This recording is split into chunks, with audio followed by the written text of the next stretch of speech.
Hello, this is Avery. It is December 9th, 2019. I'm going to go over my one trade today on APTO and two other trades that I was not able to get executed on due to a couple of reasons, which I'll explain in a bit. So my first one on APTO, this is gapping up, and I was originally looking for a right out of the open. My lines, I was ideally 340, and then after we had this pop to 324 and fail, I had a fantasy order out for 320 at the open, which obviously didn't happen. And then unfortunately what I did was, I had an order at 320, and then my plan was to risk a couple pennies. I had my stop at 328. If it would break that, then I just wanted to look to reshort when I got to this 340 line. So what happened was it kind of tanked right before the market opened, spiked back up, and then right around here when I felt like right around like 304, when I felt like it just didn't have much like juice, so to speak, I canceled my 320 order, and I was trying to put in a 306 order, but unfortunately Trade Zero, on my platform or whatever, just said cancellation pending. So it didn't let me, like I only had to cut out of my shares that I had located.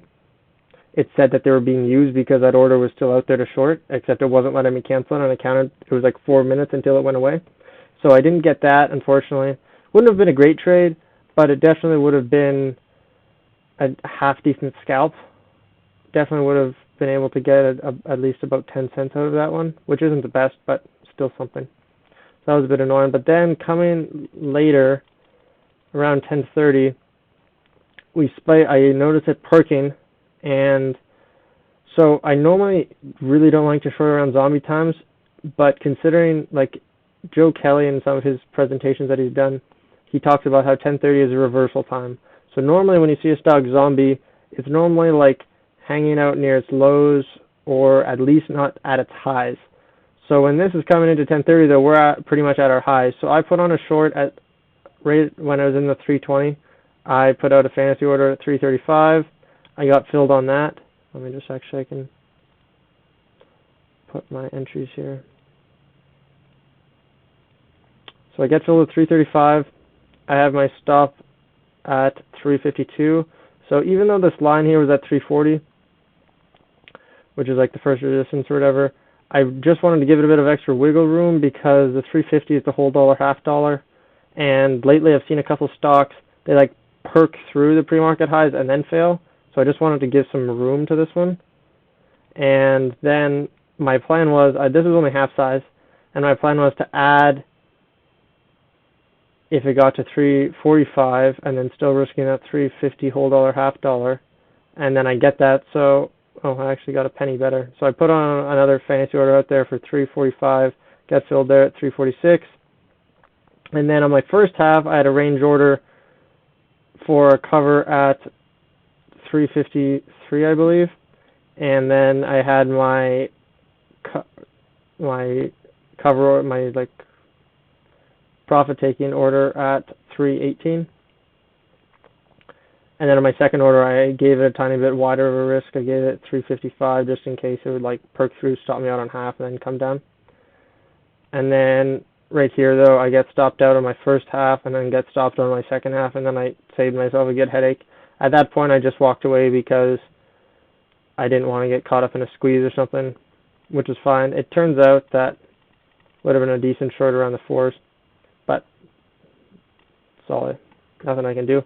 I'm actually happy with this trade because I followed my plan to a T, and I didn't like it holding this 330 area, except I was just at the point where I was just going to stick to my risk no matter what, because last week when I was having some confidence problems, I was cutting my trade short like it was doing exactly the same thing, like a short, get a good average, have a good risk, and then I would cover thinking that I was wrong, and then it would just tank on me.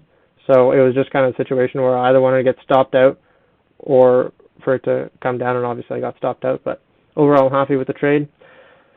Two ones that I wanted to go over were ACHV. So unfortunately, with this one, normally TradeZero you can't short underneath $1, and obviously the previous close was 91 cents. Except normally as soon as it prints over $1, they let you locate it. But for this one, for some reason it didn't, because I was looking at some daily levels, one of my favorite pre-market shorting patterns. So I was looking at this 170 level, and then I was also looking at this $2 level, because it had some consolidation around here, and then these two bottoms, the low here was 207 and the low here was 205, so I was thinking support becomes resistance, and then also it's that whole dollar, half dollar. So with this, if I actually would have been able to locate it, and unfortunately a couple other guys in MIC were also saying they couldn't locate it for some reason. So I just want to record this just if I ever want to watch this again, look back. So I definitely can actually tell what would have happened. I would have shorted at probably at 165 and then got stopped out at 175, and then I would have reshorted about 193, risking 205. So my first half, I definitely would have taken a loss on that, except on my second half. And then unfortunately, by the time I was able to locate the shares, it was about in the 128s, and then I was looking for a pop, but it never gave me a pop. I had the 120 line drew out as kind of the death line when I was supporting there, and it broke, and then it came back and it hovered there. In hindsight, I could have reshorted here, but I was still just looking for a pop. Like normally I want something more than, because the lows were like 113 and only popped 7 cents. If it, say, had gone down to $1 and then spiked back up to 120, I definitely would have taken that. But when it's only I've gotten in trouble before shorting a bounce when it's still close to its lows. So that I just wanted to record just when I look back on. And then also OBSV, this one I kind of psyched myself out. Definitely would have only got a scalp on this one, except again, one of my bread and butter setups is shorting the break of pre-market lows after 7 a.m. I find this was actually, it was trading before 7 a.m. lower than 539. But one thing that I've tracked is when, with something like this, especially in pre-market, the majority of the volume is traded later than 7 a.m. So then when it breaks out, that means everyone who bought obviously is underwater. So I've been shorting those and having some good success. And then this, I saw someone say it had a conference call, so I kind of psyched myself out. So a new rule that I'm going to do is just check. I'm obviously going to check for the shares outstanding in the float. And for news, I'm going to make sure it's not phase 3 news or a merger or something. But other than that, I'm just going to stop caring about the actual news because I just psyched myself out. And the last thing that I wanted to talk about is I came up with, just thought of this today.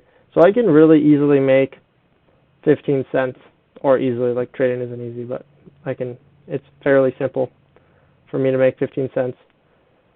So what I'm going to try to do is I'm just going to try to do 15 cents, and currently my shares are pretty small, except, like say if I can make 15 cents on 400 shares, that's only $60, except eventually when I scale out to 1,000 shares, it'll be $100, and then, or sorry, not $100, it'll be $150 or whatever, and then when I scale that, it'll be even more. So that's kind of what I'm going for right now, is because I find I can scalp, like normally, like two scenarios kind of happen to me really often. Is one, say I'll have a good trade pre-market, I'll make some good money, and then I'll give it back, or give some of it back.